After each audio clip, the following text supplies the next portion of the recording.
I want to tell you about the universe. What it is, how it came to be, what its building blocks are. I want to tell you how the future creates the past, which then creates the future. But first, I want to tell you about crystals. You might be surprised to know that a crystal isn't an expensive piece of glass or a chandelier in some fancy dining room. The word crystal simply means a pattern that is periodic. Look at this checkerboard pattern. See how it continues to spread out infinitely in each direction? That means it's a periodic pattern. So that's a two-dimensional crystal. This is another two-dimensional crystal. And this is another. You can also have three-dimensional crystals. By the way, this 3D glass is called crystal because its atoms are actually arranged in a crystalline pattern.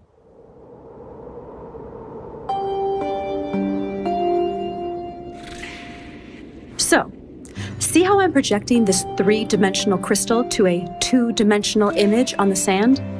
See how the 2D projection looks distorted because of the angle of the projection? That 2D image also has a pattern, but it isn't periodic. So, it's not a crystal. But there's a deep connection between the 2D object on the sand and the 3D mother crystal. This distorted 2D pattern is called a quasi-crystal. A quasi-crystal in a certain dimension, in this case 2D, is a projection of a crystal in a higher dimension, in this case 3D.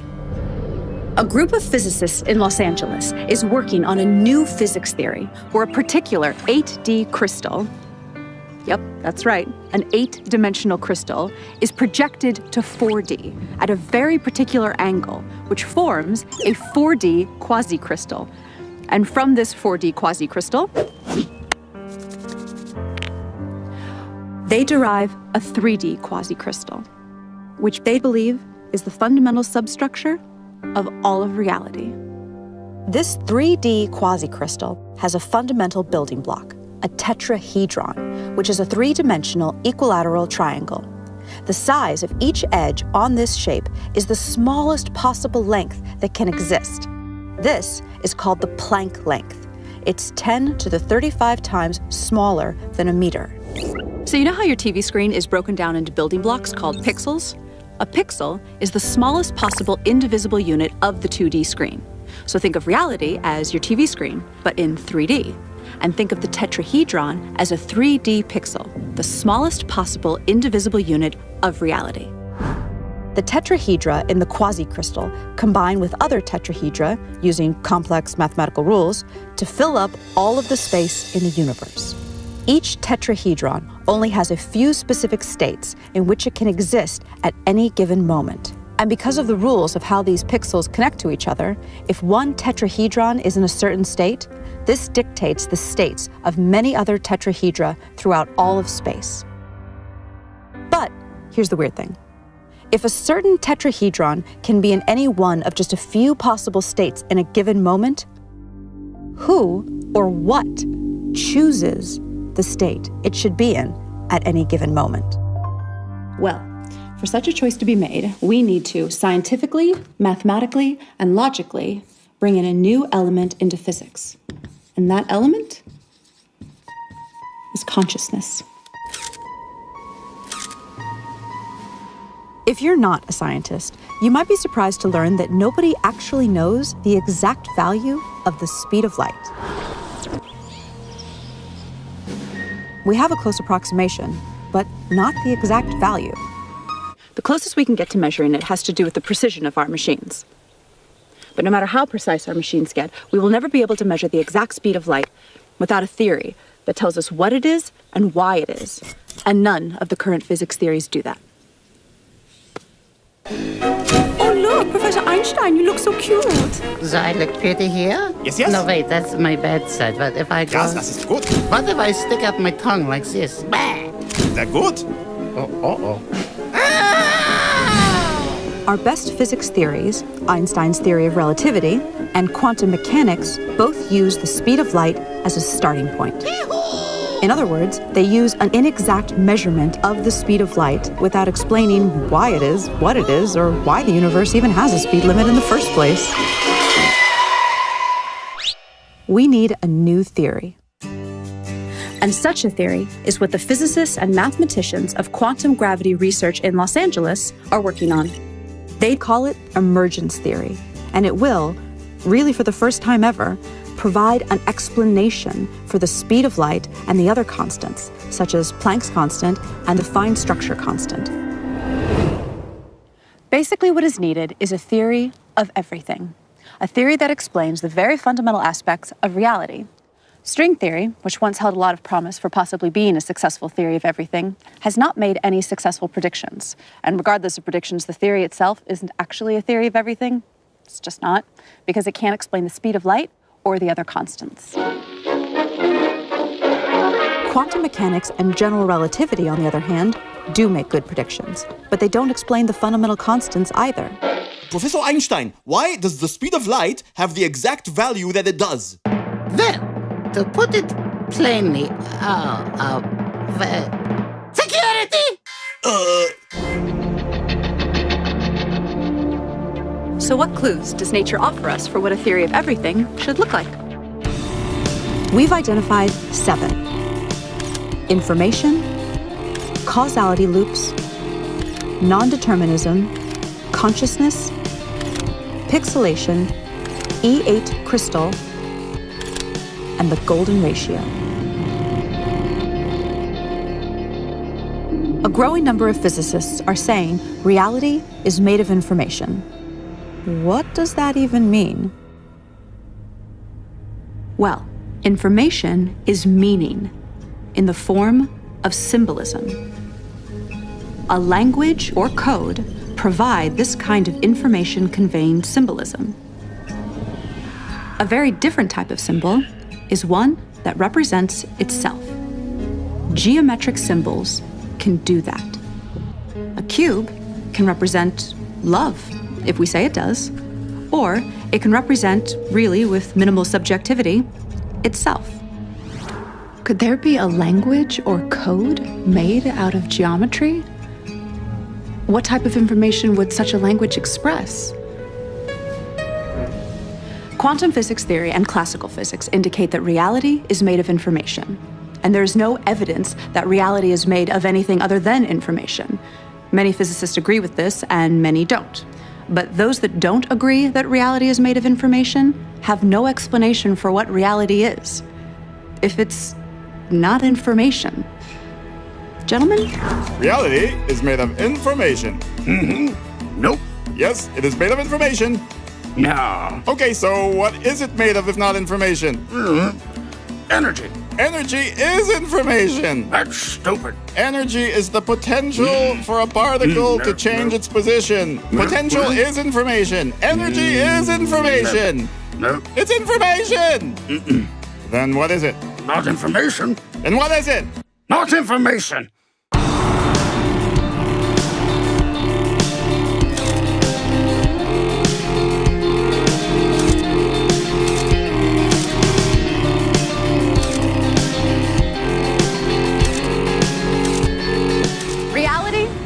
Geometric.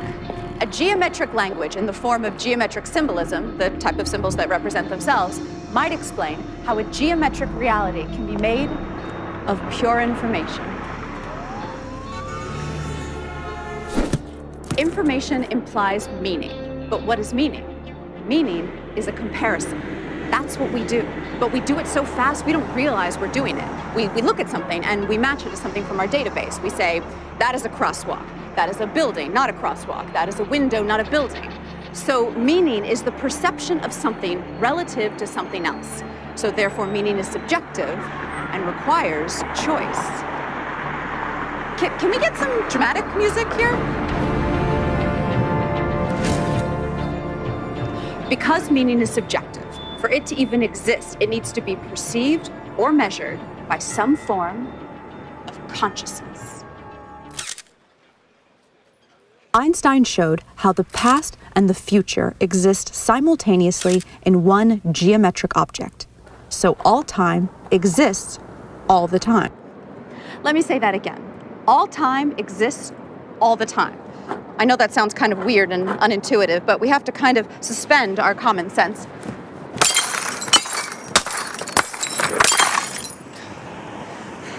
And accept that mathematically, and according to the best physics formulas we have, that actually makes sense.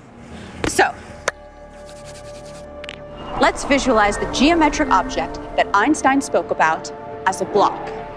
Remember the tetrahedra, the building block pixels of reality I told you about? Now imagine the entire universe, everything, everywhere, in one frozen moment in time. Like a single frame in a movie. In this one frame, all of reality everywhere appears frozen in this one position. Let me give you an analogy. In a movie shot on 35mm film, there are 24 frames a second. There is no actual movement in a movie. There is just a sequence of frozen frames. Now remember how I told you about the Planck length of space, which is the smallest length possible? Well, there is also a Planck length of time, and it is much shorter than 24 frames a second. In fact, it's 10 to the 44 times shorter than a second. Okay, so back to our frozen frame of reality. The entire universe in one frozen moment, one frame. But instead of a frame in a movie, it's a frame in all of reality. Now, imagine the next frame. Each frame is different from the previous one, just like in a movie.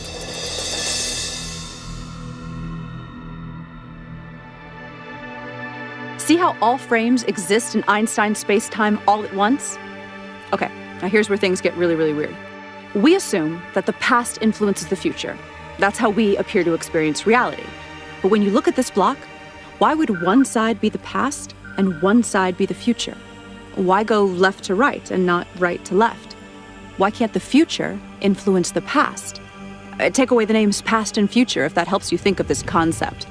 So what if the past influences the future and the future influences the past in an endless feedback loop? So then the question is, which part of the past is influencing which part of the future and vice versa? And the answer is, all time is affecting all time, all the time. Ay, I need a drink.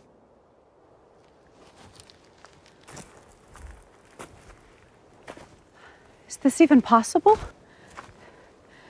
Can me 20 years from now influence me now, just as I influence her?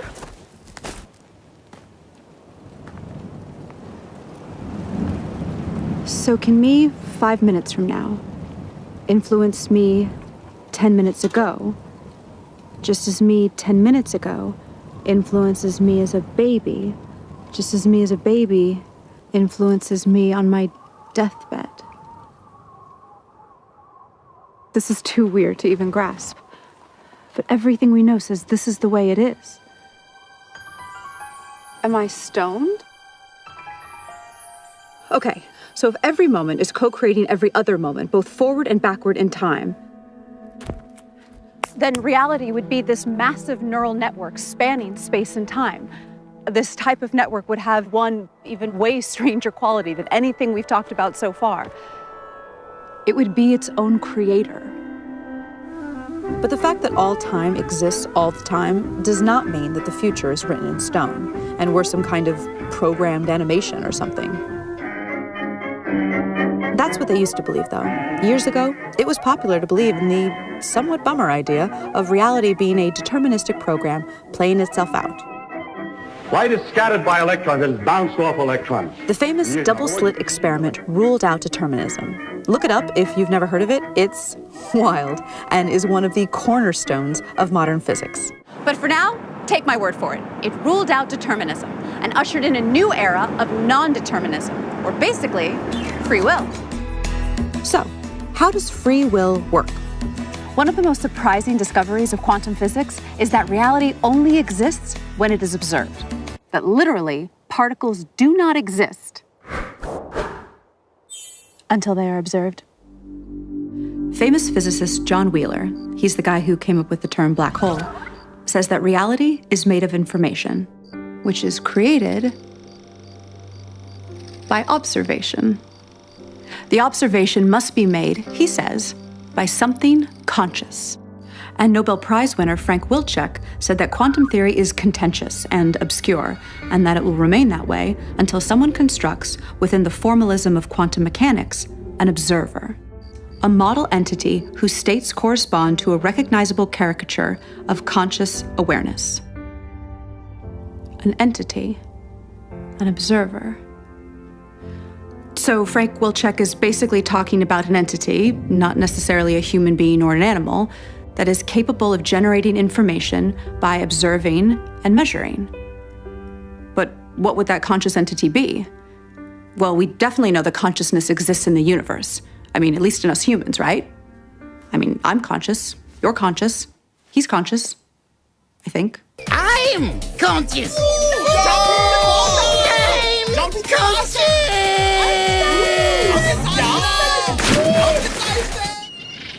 Consciousness relates deeply to physics in ways not yet fully understood. In fact, consciousness is kind of like one of the least understood things in all of science. Nobody knows exactly what it is. Weird, right? So if reality is pure information, if everything, energy, matter, thought, if it's all information, then it becomes clear that reality deeply ties into consciousness in some way, as if the fundamental stuff of reality is somehow consciousness. Did consciousness and information somehow emerge in a causality feedback loop? German physicist Werner Heisenberg developed the first equations of quantum mechanics using a type of math called matrix theory. He deduced that space and time were pixelated into indivisible three-dimensional Planck length units, just like the two-dimensional pixels on your computer screen. It's good to be made of pixels. The mathematics indicated this. Mathematics. I love mathematics. Your pizza, Professor. And pizza. Oh, I love pizza. Especially pixelated pizza. And interestingly, there was no solid experimental evidence for smooth, in other words, not pixelated, space-time.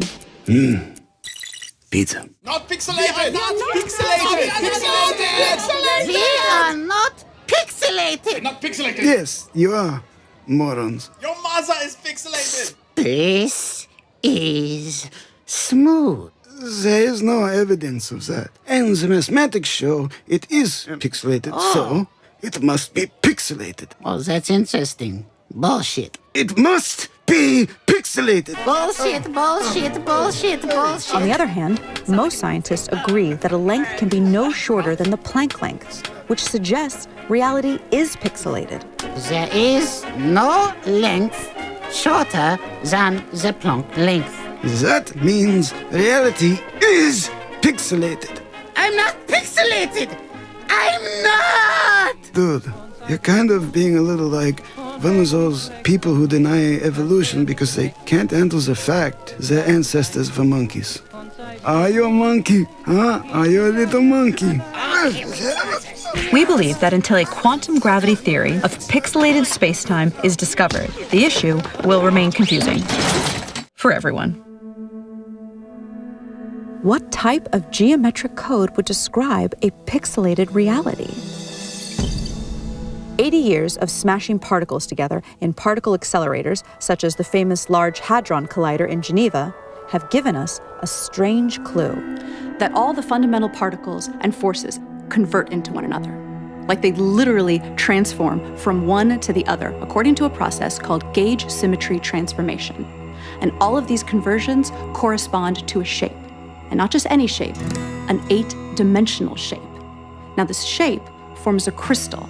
Now remember, crystals are periodic patterns of a certain shape, like that checkerboard is a 2D crystal made up of squares. So this crystal is of a particular 8-dimensional shape, and this crystal is known as the E8 lattice.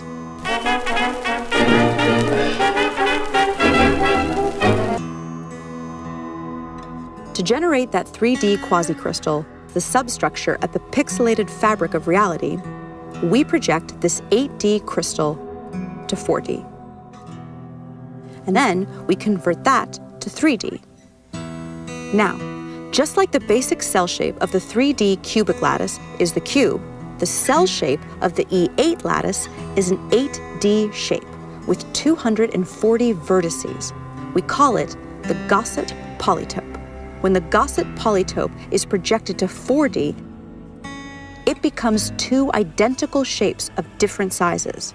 The ratio of their sizes is a unique number, 0.618, also known as the golden ratio.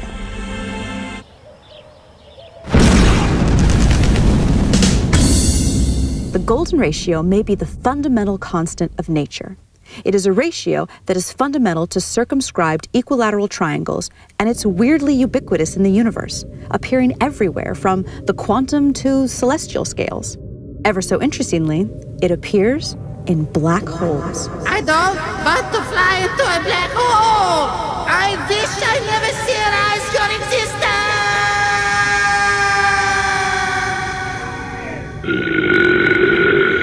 Okay, let's get serious for a second. Here are 3 quick facts for you science heads.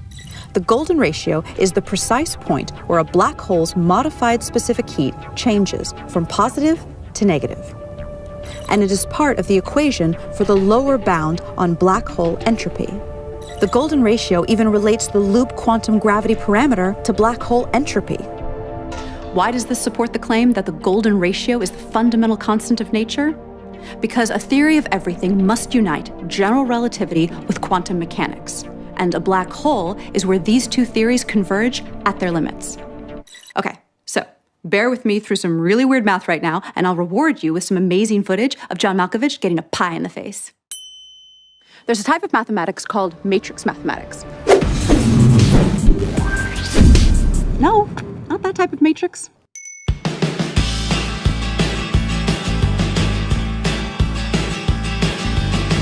Matrix math is the type of math that quantum physics uses in its formulas.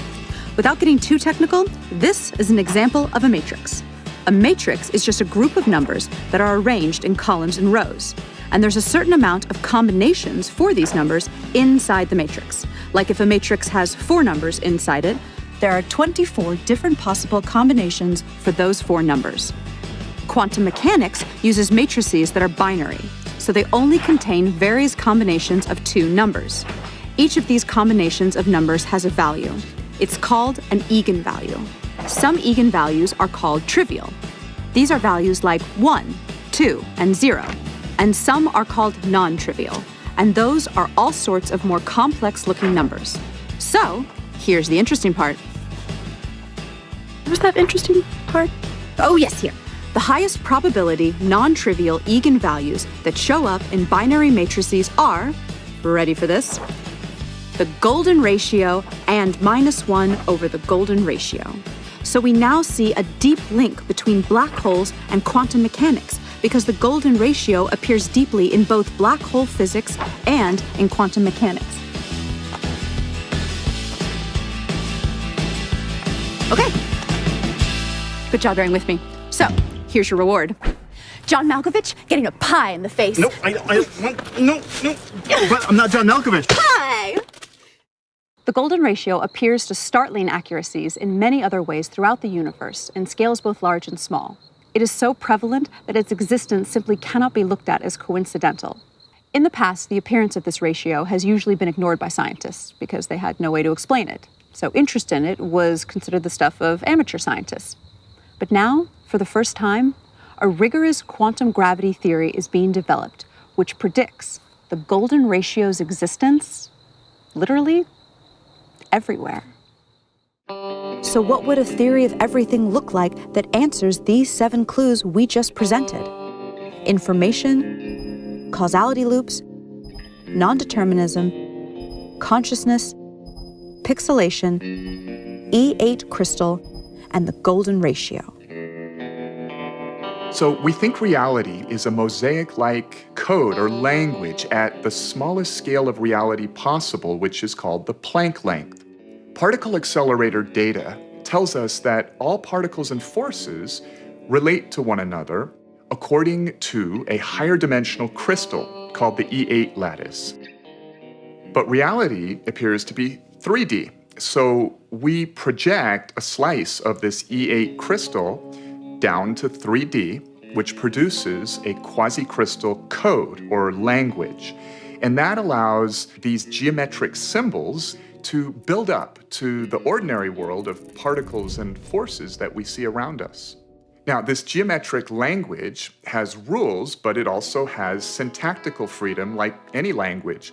And that requires some notion of a chooser to choose the free steps in the language.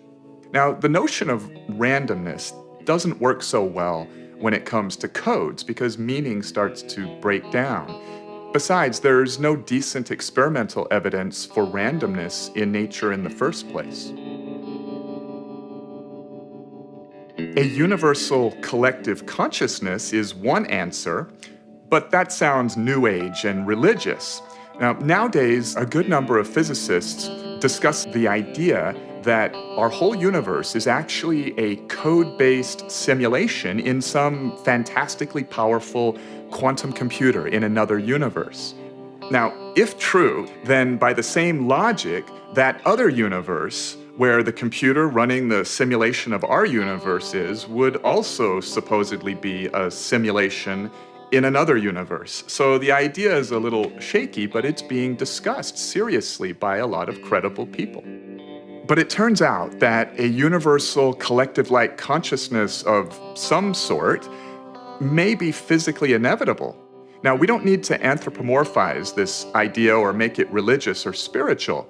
To follow why, let us start with the idea of the collective behavior of cells in your body, each a single-celled microbe living its life. A long time ago, only this sort of cellular life form existed here on Earth.